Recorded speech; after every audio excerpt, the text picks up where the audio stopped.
नमस्कार मित्रों, मैं हूं आपके साथ अशोक वर्मा। आप देख रहे हैं टीवी 20 न्यूज। बने रहिए हमारे साथ। अब खबरों की करते हैं शुरुआत। इस खबर के प्रायोजक हैं शांति ग्रुप ऑफ इंस्टीट्यूशन, अमौड़ा, गोसाई की बाजार, आजमगढ़, जिसके प्रबंधक हैं दीपक राय। नगर जिले के विधानसभा क्षेत्र टांडा के ग्राम सभा पकड़े भोजपुर में विगत दिनों अंकित यादव की निर्मम हत्या कर दी गई। मृतक के आवास पर पहुंचकर शोक संतप्त परिजनों को समाजवादी पार्टी के वरिष्ठ नेता व पूर्व सांसद त्रिभुवन दत्त ने ढाढ़स बधाया एवं शोक संवेदना व्यक्त की। उसके बाद पूर्व सांसद त्रिभुवन दत्त के ने विधानसभा क्षेत्र आलापुर के ग्राम सभा सरामा निवासी प्रमोद गौतम के युवा पुत्र के आकस्मिक निधन पर शोक संवेदना व्यक्त की। तत्पश्चात ग्राम सभा संदाहा मजगांव में शिवाराम वर्मा के पुत्र की शादी समारोह में शामिल हुए। इस दौरान पूर्व सदस्य विधान परिषद विशाल वर्मा सहित सैकड़ों लोग मौजूद रहे। और अम्बेडकर नगर में पुलिस की लापरवाही और सुभाष के हत्यारों की गिरफ्तारी को लेकर परिजनों ने हंगामा काटा है। टांडा अकबरपुर रोड को जाम किया। हत्यारों को जल्द गिरफ्तार करने की मांग को लेकर रोड जाम किया है। परिजनों ने पुलिस पर लापरवाही का आरोप लगाया है। पुलिस अधिकारियों से समझाने व आश्वासन के बाद जाम खुल गया। विगत 10 दिनों से गायब था 12 वर्षीय सुभाष आज सुबह झाड़ियों में उसकी हत्या कर फेंकी हुई शव पाया गया था। इस मामले को लेकर के पुलिस पर लापरवाही का परिजन आरोप लगा रहे हैं और उसकी हत्यारों की गिरफ्तारी को लेकर के जमकर हंगामा काटा। हालांकि पुलिस अधिकारियों के समझाने के बाद और आश्वासन देने के बाद जाम तो खुल गया, लेकिन अभी भी परिजनों में पुलिस की लापरवाही को लेकर आक्रोश व्याप्त है। तस्वीरें आपके सामने देख सकते हैं अम्बेडकर नगर से, जहां पुलिस पर लापरवाही का आरोप लगा और सुभाष के हत्यारों की गिरफ्तारी को लेकर परिजनों ने हंगामा काटा है। बताया जा रहा है कि पिछले 10 दिनों से 12 वर्षीय सुभाष गायब था और आज उसकी झाड़ियों में शव पाया गया है।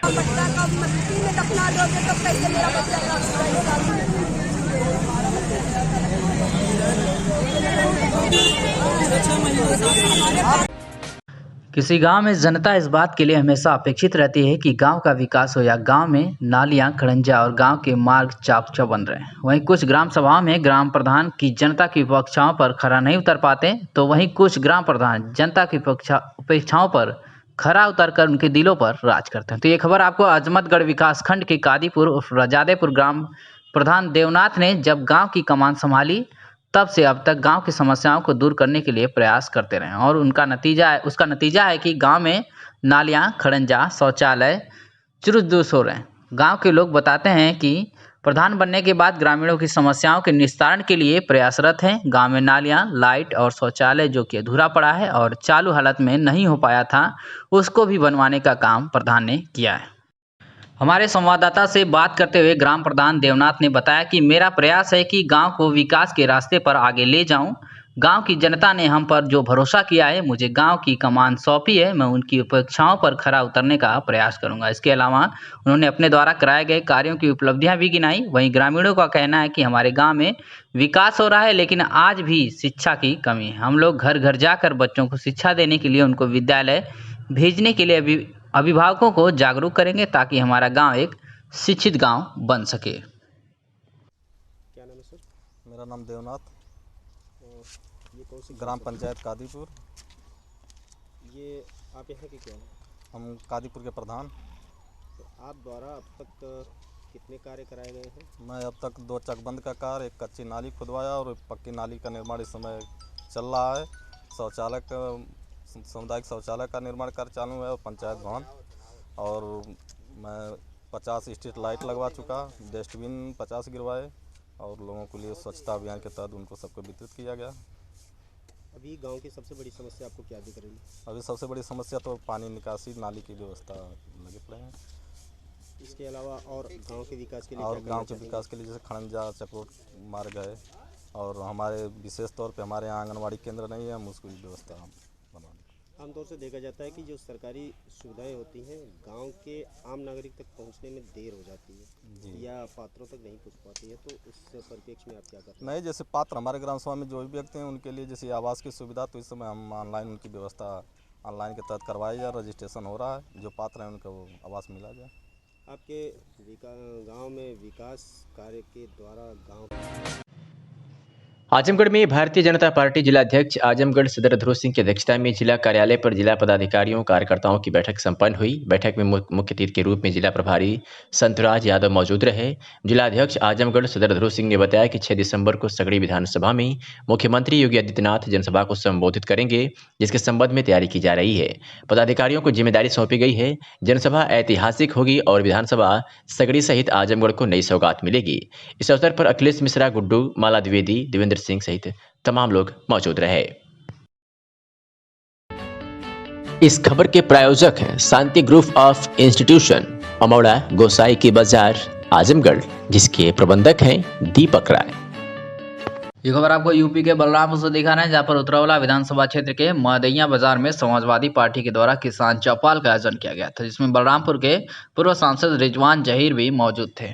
अपने भाषण के दौरान उन्होंने कहा कि हम हैं तो हिंदुस्तान है। हम का मतलब समझाते उन्होंने कहा कि ह से हिंदू और म से मुसलमान, यानी यह देश हम सबका है। उन्होंने कहा कि यह मुल्क हमारे बाप दादाओं का है, यहाँ उनकी कब्रें, दफन और बिल्डिंगें बनी हुई हैं। उन्होंने आगे कहा कि आज़ादी की लड़ाई में हम अशफाकुल्ला खान बनकर फांसी के फंदे पर लटके हैं, तो पाकिस्तान से लड़ाई के दौरान वीर अब्दुल हमीद बनकर उनके टैंकों को तोड़ा है। उन्होंने कहा कि देश के मजहब के आधार पर नहीं, कानून के हिसाब से चलता है। पूर्व सांसद ने कहा कि एक हैदराबादी साहब आ गए हैं और वह मोदी को कुछ भी बोल दे तो भाजपाइयों को कोई फर्क नहीं पड़ता, लेकिन हमारे बोलने पर राजका जैसे केस लगा दिए जाते हैं। भाजपा सरकार हमें डराने का काम कर रही है, लेकिन हम डरने वाले नहीं हैं। रिजवान जहीर ने मुख्यमंत्री योगी आदित्यनाथ के प्रति अभद्र और अमर्यादित टिप्पणी करते हुए कहा कि बाबा इस बार तुम्हारी धोती खोलकर खदेड़ते हुए गोरखपुर पहुंचा दूंगा। मुख्यमंत्री के प्रति रिजवान जहीर के द्वारा किया गया यह अभद्र टिप्पणी राजनीतिक गलियारों में चर्चा का विषय बन गया है। क्या कुछ कहा रिजवान जहीर पूर्व सांसद बलरामपुर ने, आपको सुनवाते हैं। मैंने कहा कि हाँ और ना हम होता है, हे और नीम हम होता है, हम से हिंदुस्तान है, हे से हिंदू होता है, माँ से मुसलमान होता है। जिस दिन हम नहीं होंगे उस दिन ये हमारा मुल्क हिंदुस्तान भी नहीं रहेगा। ये हम से हिंदुस्तान है। हम लोगों ने हमेशा सियासत किया। अगर श्रीदत्तगंज मजार पे हम लोगों ने पैसा दिया मजार के सुंदरीकरण के लिए, तो बिजलीपुर देवीपुर और बिजलीपुर मंदिर को जो है हमने रोड दिया। अगर हमने शाह बाबा के मजार को पैसा दिया तो देवी पाटन मंदिर को भी सुंदरीकरण का पैसा दिया, क्योंकि मजहब नहीं सिखाता आपस में बैर रखना। हिंदी है, हम वतन है, हिंदुस्तान है, ये मुल्क हमारा है। इस मुल्क में हमारे बाप दादाओं ने कुर्बानी दी है, हमारे बाप दादाओं फांसी पर लटके हैं। जिनको पाकिस्तान जाना था वो पाकिस्तान गए, लेकिन आज इस मुल्क में हम अपनी चॉइस के तहत रह रहे हैं, क्योंकि हमारे पूर्वजों की कब्रिस्तान यहाँ पे, हमारे पूर्वजों की बिल्डिंग है, हमारे पूर्वजों की कोठी है, इसलिए हम इस मुल्क के अंदर हैं। हम खैरात में नहीं, इस मुल्क के अंदर हमने इस मुल्क के लिए कुर्बानी दी है। जब भी जरूरत पड़ी है फांसी के तख्ते को छूने की जरूरत पड़ी तो अशफाकुल्ला बन के फांसी के तख्ते को हम चूमे हैं। और पाकिस्तान का पेटेंट टैंक तोड़ना पड़ा तो वीर अब्दुल हमीद बन के हम पाकिस्तान का पेटेंट टैंक की तोड़े हैं। हम इस मुल्क के वफादार हैं, जिंदगी भर वफादार रहेंगे। हम न कभी गद्दार थे, न कभी गद्दार हैं। आज बोलने वालों के ऊपर एक साहब हैदराबाद से सिर्फ बोल रहे हैं, उनके ऊपर कुछ नहीं। हम लोग जरा सा भी बोल देते हैं तो फौरन रासुका लगा दिया जाता है। लेकिन बाबा रासुका भी तुम हमको रोक नहीं पाओगे। अब की तुम्हारी धोती खोल के गोरखपुर भेजा जाएगा इंशाअल्लाह। हम लोग डरने वाले नहीं हैं, हम लोग लड़ने वाले लोग, और हमेशा आपके लिए लड़ा। क्योंकि जुल्म तो जुल्म है, पाता है तो घट जाता है, लहू तो लहू है, गिरता है तो जम जाता है। आज ये किसान चौपाल है, किसानों के साथ क्या हो रहा है आप देख रहे हैं। आज किसान बदतर से बदतर जिंदगी जीने पे हमारा। अगर लखीमपुर में वो कोई एजुकेशन कर रहा है, कोई अपनी मांग रख रहा है, तो उसको गाड़ी से कुचल दिया जाता है। ये तो अंग्रेजों ने भी नहीं किया था, ये तो मुगल ने भी नहीं किया था, ये तो शायद हिटलर ने भी नहीं किया था कि अन्नदाता जो अन्न देता हो आपको, जो अनाज उगा करता है आपको खाना देता है, उसको कुचल दो। ये तो कभी नहीं किया था हिटलर ने। आज आपको सोचने की जरूरत है मेरे दोस्तों, बहुत लंबा चौड़ा नहीं। ये किसान जो किया है, और मैं चाहता हूं कि हमारा छोटा भाई जगराम आने वाले दिनों में इसको विधायक बना भेजो। बहुत देर से विश्व टूर फाइनल्स बैडमिंटन स्पर्धा में सेमीफाइनल में पहुंचने वाले 20 वर्षीय लक्ष्य सेन तीसरे भारतीय पुरुष खिलाड़ी और सबसे युवा भारतीय खिलाड़ी बन गए हैं। भारत के किदाम्बी श्रीकांत और समीर वर्मा सेमीफाइनल खेल चुके हैं। इंडोनेशिया के बाली में हो रही विश्व टूर फाइनल्स 2021 बैडमिंटन स्पर्धा में विश्व नंबर 21 लक्ष्य सेन को विश्व नंबर 2 जापान के केंतो मोमोता पर जीत मिली। 2019 में विश्व टूर फाइनल्स खिताब जीतने वाले केंतो मोमोतो ने पहले गेम में 1-1 स्कोर पर ही पीठ में तकलीफ होने से मैच छोड़ दिया। इससे लक्ष्य को बाली में ही केंतो से लगातार तीसरे मुकाबले में लक्ष्य को 1 दिसंबर को पहले जीत मिली।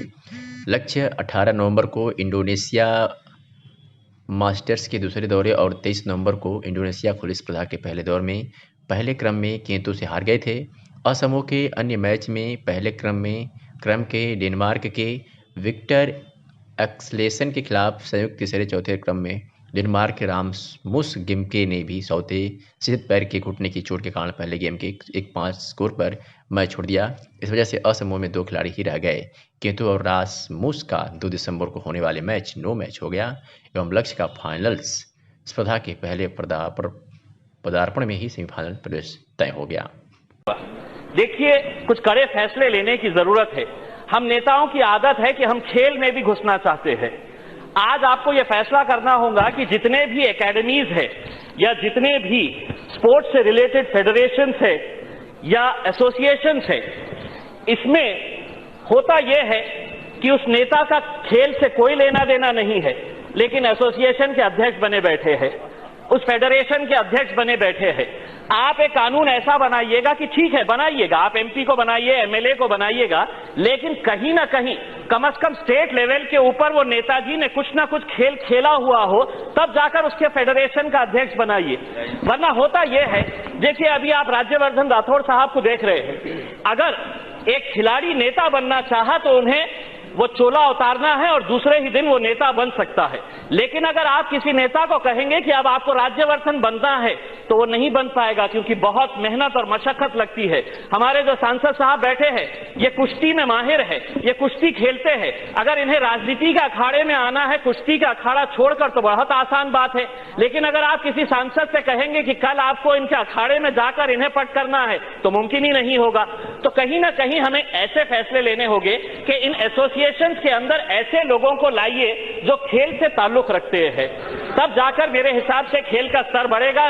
नेता लोग नाराज होंगे जो एसोसिएशन से ताल्लुक रखते हैं, लेकिन ये हकीकत की बात है कि आप कोई तो क्षेत्र छोड़िए, खिलाड़ियों को खेल के अंदर जाने दीजिए, तब खेल का स्तर बढ़ेगा। अगर हम वहां पर भी उंगलियां करना शुरू कर डाले, वहां पर भी हम जाना शुरू कर डाले, तो कहीं ना कहीं मेरे हिसाब से हम खेल के साथ खिलवाड़ कर रहे हैं। कौशाम्बी से ये तस्वीरें आप देख रहे हैं, जहां समाजवादी पार्टी के राष्ट्रीय कार्यकारिणी के सदस्य व पूर्व मंत्री रामाश्री विश्वकर्मा का भव्य स्वागत विश्वकर्मा समाज के लोगों ने कौशाम्बी में किया है। पूर्व मंत्री विश्वकर्मा ने कहा कि मैं सभी साथियों को बहुत बहुत धन्यवाद एवं आभार व्यक्त करता हूं। तो तस्वीरें आप कौशाम्बी से देख रहे हैं, जहां कौशाम्बी की धरती पर पूर्व मंत्री रामाश्री विश्वकर्मा का वहां के विश्वकर्मा समाज के लोगों ने जोरदार स्वागत किया है। स्वागत से अभिभूत पूर्व मंत्री रामाश्री विश्वकर्मा ने कहा कि मैं सभी साथियों का हृदय से धन्यवाद और आभार व्यक्त करता हूं। समाजवादी पार्टी अपना इलाज कराए, क्योंकि वो कठुआ पार्टियों का वो समर्थन ले रही है, और हम कौशाम्बी के 3 सीट सहित 300 सीटों पर सरकार बनाएंगी। इस उपलब्धि में क्या कहना चाहेंगे?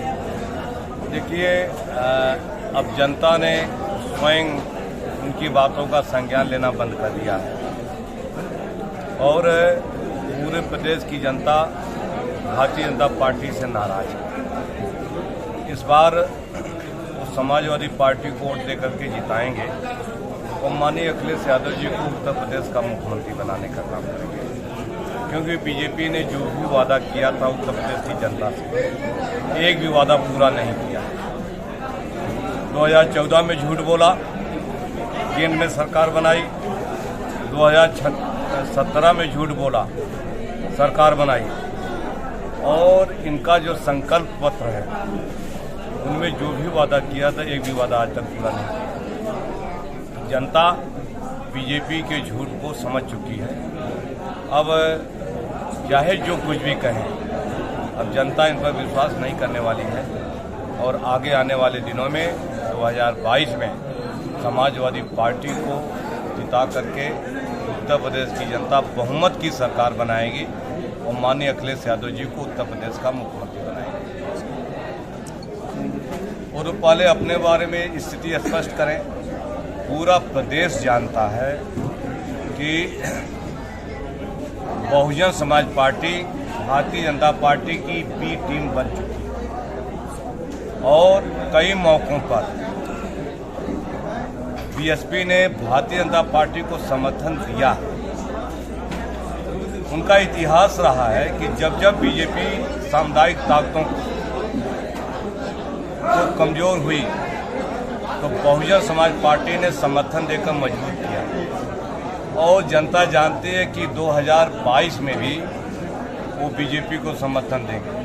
इसलिए जनता बहुजन समाज पार्टी को नकार देगी और भारतीय जनता पार्टी का विकल्प केवल समाजवादी पार्टी है। माननीय अखिलेश यादव जी, श्री अखिलेश यादव जी हिंदुस्तान के आज एक ऐसे नायक बनकर उभरे हैं कि पूरे विपक्षी दलों के लोग माननीय अखिलेश यादव के नेतृत्व पर विश्वास कर रहे हैं और यही कारण है कि उत्तर प्रदेश में चुनाव के पहले सभी विपक्षी दल, छोटे छोटे दल माननीय अखिलेश यादव जी के साथ आकर के भारतीय जनता पार्टी को हटाने का एक विकल्प बन रहे हैं। मुझे विश्वास है कि 2022 में भारतीय जनता पार्टी की जमानत जब्त होगी और समाजवादी पार्टी प्रचंड बहुमत से सरकार बनाएगी। माननीय अखिलेश यादव जी उत्तर प्रदेश के मुख्यमंत्री बनेंगे।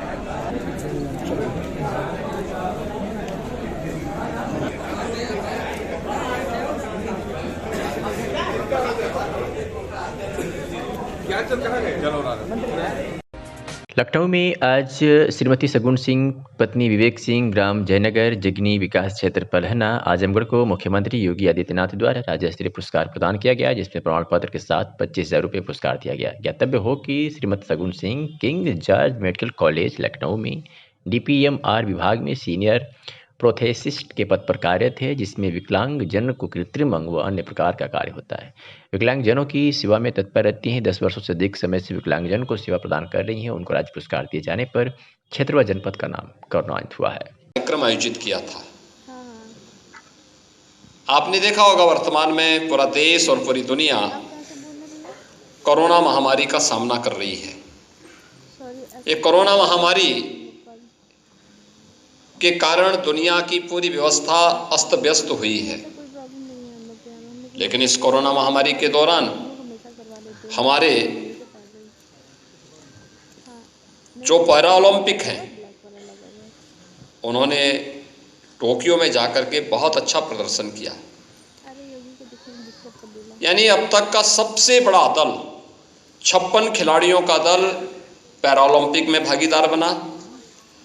भारत ने 19 मेडल प्राप्त किए और प्रदेश सरकार ने मेडल प्राप्त करने वाले उन सभी खिलाड़ियों को भारी पुरस्कार राशि से सम्मानित करने का कार्य किया। यह आयोजन मेरठ में पूरी भव्यता के साथ वहां संपन्न हुआ है। पैरालंपिक में सफलता इस बात को प्रदर्शित करता कि थोड़ा भी इन्हें प्रोत्साहन कर दिया जाए तो वे अपनी प्रतिभा का लाभ समाज और राष्ट्र को भरपूर दे सकते हैं। और इसके लिए प्रदेश सरकार एक बार फिर से आपके पास आपको इस बात के लिए आश्वस्त करने के लिए आई है कि सरकार हर प्रकार से आप सभी को हर प्रकार का सहयोग करने के लिए पूरी प्रतिबद्धता के साथ कार्य कर रही है।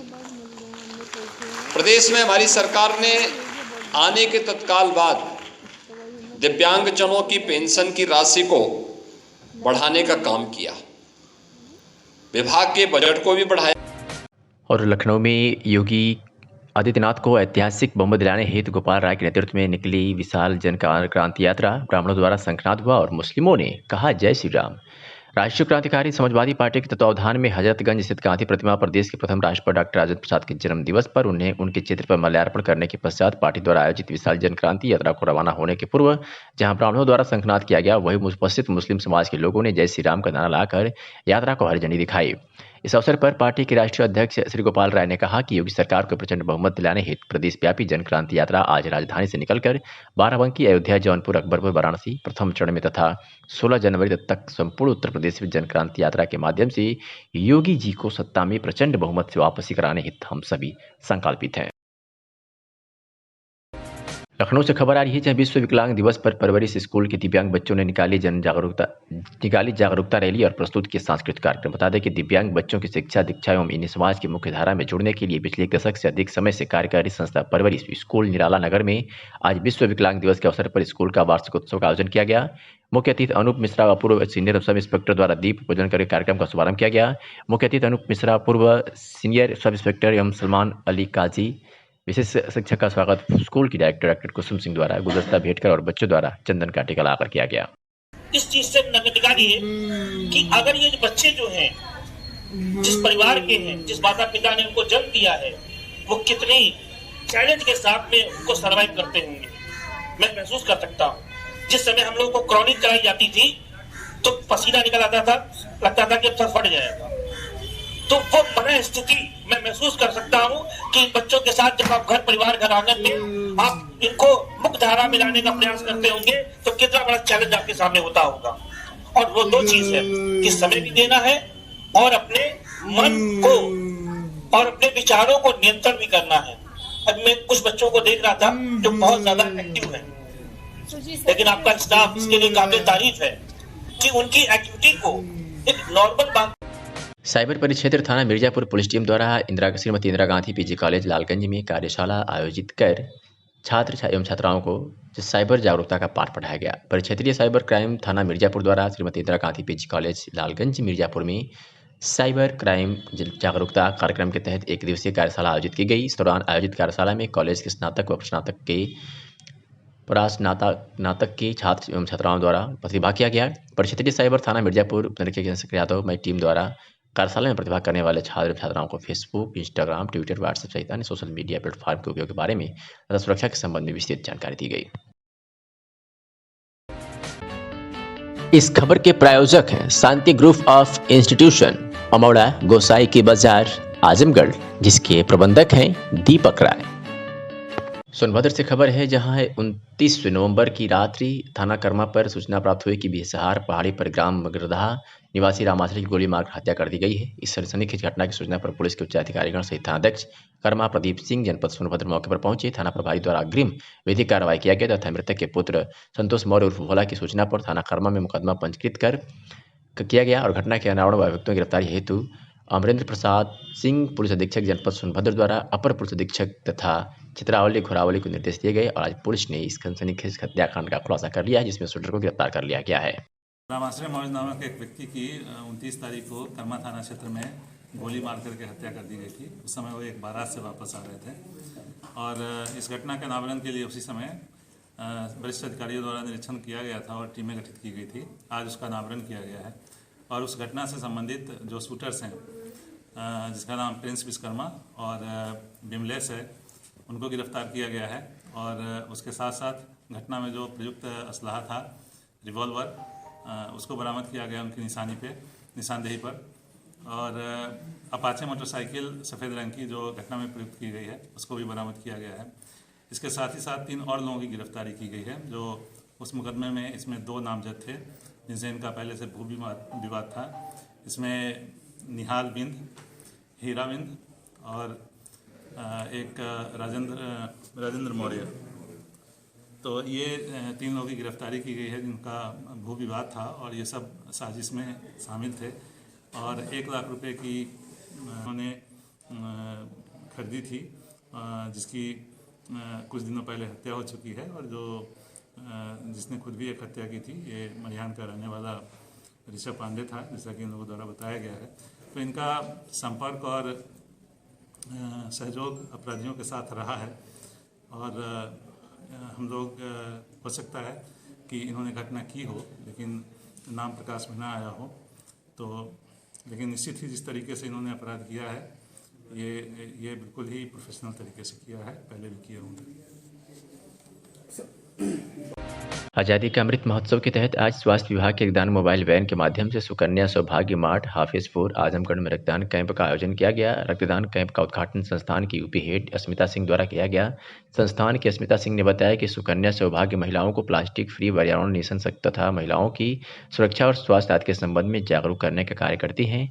उन्होंने बताया कि सुकन्या सौभाग्य की पहल पर महिलाएं आत्मनिर्भर बनकर आर्थिक मजबूत बन रही हैं। महिलाओं का सम्मान और ख्याल रखना सुकन्या सौभाग्य का दायित्व है।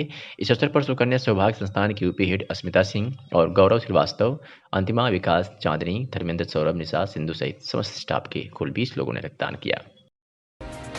जिला कांग्रेस कमेटी कार्यालय पर कांग्रेस कमेटी के पदाधिकारियों ने शहर कांग्रेस कमेटी के पदाधिकारियों, ब्लॉक अध्यक्षों की बैठक जिला अध्यक्ष प्रवीण कुमार सिंह की अध्यक्षता में संपन्न हुई। बैठक में मुख्य अतिथि प्रदेश कांग्रेस कमेटी के उपाध्यक्ष विश्व विजय सिंह, विशिष्ट अतिथि उत्तर प्रदेश कांग्रेस कमेटी के सचिव अहमद शमशाद, मनोज कुमार गौतम, राम मावत यादव उपस्थित रहे। बैठक के पूर्व भारत के प्रथम राष्ट्रपति डॉक्टर राजेंद्र प्रसाद की जयंती पर कांग्रेसियों ने उनके चित्र पर माल्यार्पण कर उन्हें याद किया और नमन किया। मीडिया से वार्ता के दौरान उत्तर प्रदेश कांग्रेस उपाध्यक्ष विश्व विजय सिंह ने कहा, पूरे जनपद से कांग्रेस के 5 लाख नए सदस्य बनाने का लक्ष्य निर्धारित है। हमारे प्रशिक्षित कार्यकर्ता सदस्यता कार्य में पूरी तन्मयता से लगे हैं। इस लक्ष्य को शीघ्र ही हासिल कर लिया जाएगा। देखिए, आज हमारे ब्लॉक कांग्रेस कमेटी के अध्यक्षों की बैठक कांग्रेस पार्टी सदस्यता अभियान जो शुरू की है उसके संदर्भ में समीक्षा बैठक थी और आगे जो हमारे कार्यक्रम हैं, जो हमारा ग्राम सभा स्तर पर जो हमारे कार्यक्रम चलाए जा रहे हैं, जो कांग्रेस की प्रतिज्ञाएं हैं, उनको लोगों के बीच ले जाने के संदर्भ में चर्चा हुई। 2022 को लेकर क्या कहना चाहिए? देखिए, 2022 में साफ है कि उत्तर प्रदेश में संगठन के स्तर पर भी और संघर्ष के स्तर पर कांग्रेस पार्टी इस सरकार से लड़ने का काम कर रही है। आदरणीय प्रियंका गांधी जी के नेतृत्व में उत्तर प्रदेश कांग्रेस कमेटी इस सरकार के दमन के खिलाफ, दलितों, पिछड़ों, गरीबों, वंचितों, अल्पसंख्यक समुदाय पर हो रहे हमलों के खिलाफ, इस प्रदेश के जो बेरोजगार नौजवान हैं, इस प्रदेश के जो छात्र हैं, इस प्रदेश का जो व्यापारी है, जो आम आदमी है, उसकी आवाज़ बनी है आदरणीय प्रियंका गांधी जी। और उत्तर प्रदेश में अन्याय के खिलाफ संघर्ष की प्रतीक के रूप में प्रियंका गांधी जी और कांग्रेस पार्टी उभर कर आई है। तो 2022 में हमारा निचले स्तर पर संगठन तैयार है, प्रशिक्षित संगठन तैयार है हमारा, और संघर्ष के स्तर पर हमारा किसी दूसरे राजनीतिक दलों से कोई तुलना नहीं। तो 2022 के अंदर हम उत्तर प्रदेश के अंदर निश्चित रूप से सरकार बनाने जा रहे हैं आदरणीय प्रियंका गांधी जी के नेतृत्व। आजमगढ़ जिले के कंदरापुर क्षेत्र निवासी पीड़ित ने पत्नी पर बुरी नजर रखने का अपने दोस्त पर आरोप लगाया है, जिसका ऑडियो एसपी को देते हुए कार्रवाई की मांग की है। पुलिस अधीक्षक कार्यालय पहुंचे कंदरापुर थाना क्षेत्र के गांव निवासी पीड़ित ने बताया कि वो राशन वितरण का कार्य करता है। 1 वर्ष पूर्व एक दुर्घटना में वो 70% विकलांग हो गया। उसके घर से थाना क्षेत्र निवासी उसका दोस्त आता जाता था। उसके विकलांगता का फायदा उठाते हुए उसने उसकी पत्नी पर बुरी नजर रखने लगा। जब इस बात का पता चला तो उसने विरोध जताया तो उसे वह उसकी पत्नी को गाली देने के साथ जान से मारने की धमकी भी दे रहा है। पीड़ित ने एसपी को शिकायती प्रार्थना पत्र देकर आरोपी दोस्त के खिलाफ कार्रवाई की मांग की है। क्या नाम है? मेरा नाम पंकज पाठक, अराजीबाग के रहने वाले हैं। क्या मामला यहाँ है? मेरे एक दोस्त थे, मेरे घर आते जाते थे, पीयूष पांडे। उनका नीयत अच्छी न होने से मेरे पत्नी के साथ मैं उनको मना कर दिया और उसके बाद मुझे गंदी गाली, बच्चों को मारने की धमकी, बीवी को गाली देना, ये कर देंगे, वो कर देंगे, मार देंगे, पीट देंगे। क्या चाहते हैं आप? मैं यही चाहता हूँ कि मेरे साथ ये ढंग का जो है, जो हरकत बदमाशी कर रहे हैं ना करें। इसकी शिकायत आप थाने पे किए थे? इसकी शिकायत एसपी साहब के यहाँ किए हैं। क्या कहे हैं वो? कहे हैं कि हम इस मामले को देख रहे हैं। ये खबर आपको आजमगढ़ से दिखा रहे हैं, जहाँ पर मुख्यमंत्री के दौरे को देखते हुए ग्रामीण सफाई कर्मचारियों द्वारा साफ सफाई का अभियान चलाया जा रहा है। आपको बता दें कि आजमगढ़ उत्तर प्रदेश के मुख्यमंत्री योगी आदित्यनाथ के संभावित दौरे को देखते हुए जिलाधिकारी के आदेश के क्रम में भंवरनाथ मंदिर से लेकर हाफिजपुर चौराहे से बिलरियागंज रोड सगड़ी विधानसभा में मुख्यमंत्री के दौरे को देखते हुए ग्रामीण सफाई कर्मचारियों द्वारा साफ सफाई अभियान चलाया जा रहा है। जिला पंचायत राज अधिकारी के देखरेख में स्वच्छ भारत मिशन के तहत 500 सफाई कर्मचारियों के साथ सड़क के किनारे जो पॉलीथीन गिरी हुई हैं उनको एकत्रित कर जगह जगह फिरते हुए सड़क के किनारे दोनों पटरी के आसपास जो भी कूड़ा करकट है उसको साफ सफाई करते हुए संचारी रोगों को देखते हुए स्वच्छता के प्रति लोगों को जागरूक करते हुए मीडिया प्रभारी गुलाब चौरसिया ने लोगों को जागरूक करते हुए बताया कि स्वच्छता अपनाने से बहुत सारी बीमारियां दूर होती हैं और जब हमारा घर पर्यावरण सब कुछ साफ सुथरा रहेगा तो हम सब कुछ साफ मन से कर सकते हैं। इसलिए साफ सफाई बनाए रखने के लिए लोगों को जागरूक करें और जागरूक होकर अभियान में साथ दें। क्या कुछ कहा सफाई कर्मचारियों ने, आपको सुनवाते हैं। धारा को ग्रामीण सफाई कर्मचारियों द्वारा साफ सफाई किया जा रहा है। मुख्यमंत्री का आगमन को देखते हुए आज हाफिजपुर चौराहे से बिलरियागंज रोड के दोनों तरफ की साफ सफाई किया जा रहा है। जिला पंचायत राज अधिकारी के आदेशानुसार, जिला अधिकारी महोदय के आदेशानुसार पूरे सड़क के रोड के किनारे साफ सफाई किया जा रहा है। सफाई कर्मचारियों द्वारा अपने कर्तव्यों का निर्वहन करते हुए पॉलीथीन बीना जा रहा है, कूड़ा कचरा हटाया जा रहा है। ये खबर आपको आजमगढ़ से दिखा रहे हैं, जहां पर मेहता पार्क में 2 दिवसीय जिला वॉलीबॉल चैंपियनशिप का शुभारंभ एडीएम प्रशासन अनिल कुमार मिश्र व पुलिस अधीक्षक यातायात सुधीर जायसवाल द्वारा संयुक्त रूप से खिलाड़ियों से परिचय प्राप्त कर फीता काटकर किया गया। इस दौरान आयोजकों ने आए हुए मुख्य अतिथि एडीएम प्रशासन व विशिष्ट अतिथि पुलिस अधीक्षक यातायात सुधीर जायसवाल का बैच लगाकर स्वागत किया। कोई कार्यक्रम के आयोजक विजेंद्र सिंह ने बताया कि यह 2 दिवसीय जिला वॉलीबॉल चैंपियनशिप 4 नवंबर को शाम को समाप्त हो जाएगा। इस प्रतियोगिता में कुल 25 टीमों ने प्रतिभाग किया है। यहां से निकले खिलाड़ी राज्य स्तर पर इस अवसर पर प्रतिभाग करेंगे। और क्या कुछ कहा विजेंद्र सिंह आयोजक ने, आपको सुनवाते हैं। राज्य प्रतियोगिता क्या आयोजन क्या कितनी टीमें भाग ले रही हैं? डिस्ट्रिक्ट चैंपियनशिप प्रतिवर्ष की बात इस वर्ष भी आयोजित किया गया है और यहीं से खिलाड़ी जो मेधावी खिलाड़ी होते हैं, प्रतिभावान खिलाड़ी होते हैं, चुनकर स्टेट में जाते हैं और इस स्टेट से फिर नेशनल खेल होता है। कितनी टीमें भाग गई हैं इसमें? कितनी टीमें भाग ले रही हैं? इस समय 25 टीमों के आने की सूचना प्राप्त हो गई है। कब से कब तक चलेगा ये आज खेल शुरू हो गया है और कल 4 बजे समापन है। इस खबर के प्रायोजक हैं शांति ग्रुप ऑफ इंस्टीट्यूशन, अमौड़ा, गोसाई की बाजार, आजमगढ़, जिसके प्रबंधक हैं दीपक राय।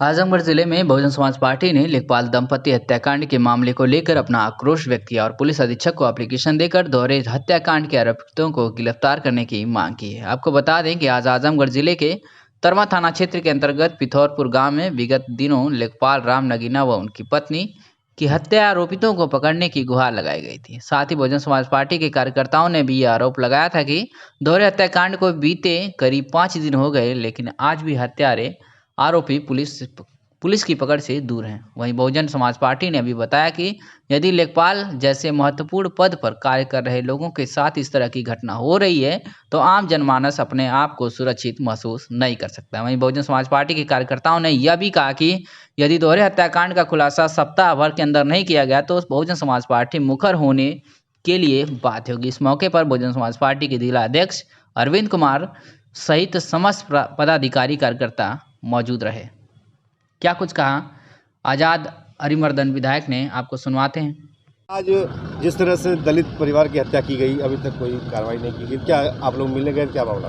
ये जब से हत्या हुई है तब से आप देख रहे हैं कि हमारे बहुजन समाज पार्टी के सभी वरिष्ठ कार्यकर्ता, पूर्व सांसद डॉक्टर बलराम साहब और जिले के कमेटी के साथ साथ कोऑर्डिनेटर लोग, सभी लोग इस पर लगे हुए हैं कि इसका अच्छा से इसका जो है सच्चाई से खुलासा हो।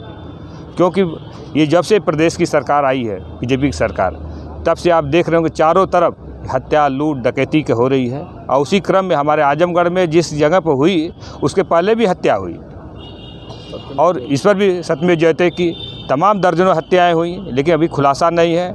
लेकिन हम लोग को जिस तरह से प्रतिनिधिमंडल मिल करके जिस सभी से मिला गया है, उनको समय दिया गया है कि इसका जल्दी से जल्द खुलासा किया जाए और इस खुलासे के साथ साथ जो भी दोषी हैं उन पर कठोर से कठोर कार्रवाई किया जाए जी। और जिस तरह से चाहे इलाहाबाद की घटना है, आप तो प्रेस मीडिया के माध्यम से जान रहे हैं, चारों तरफ अखबार उठाइए, चारों तरफ दिखाई दे रहे हैं। पूरी जनता सिर्फ बहन जी पर आप विश्वास कर रही है कि कानून का कोई राज ला सकता है, जंगल राज को कोई ख़त्म कर सकता है तो बहन कुमारी मायावती कर सकती हैं और कोई नहीं कर सकता है। मैं डॉक्टर बलिराम, पूर्व सांसद लालगंज। आज किस मांग को लेकर के आप ज्ञापन दे रहे हैं क्या? जो 28 तारीख को थाना तरवा अंतर्गत गांव पिथौरपुर में एक दलित लिखवाल नगीना राम और उनकी पत्नी मनसा देवी की धारदार हथियार से कुछ अपराधियों ने हत्या कर दिया और अभी तक उसका खुलासा, आज 5 दिन हो गया लेकिन खुलासा नहीं हो पाया। इसी को लेकर के हम लोग आज कप्तान साहब से मिलने जा रहे हैं। इसके बाद डीएम साहब से भी मिलेंगे, क्योंकि उनके परिजनों की सुरक्षा और उनके जो आर्थिक सहयोग सरकारी मिलना चाहिए वो मिले, उनके बच्चे को नौकरी मिले है। इसी चीज़ को लेकर के हम लोग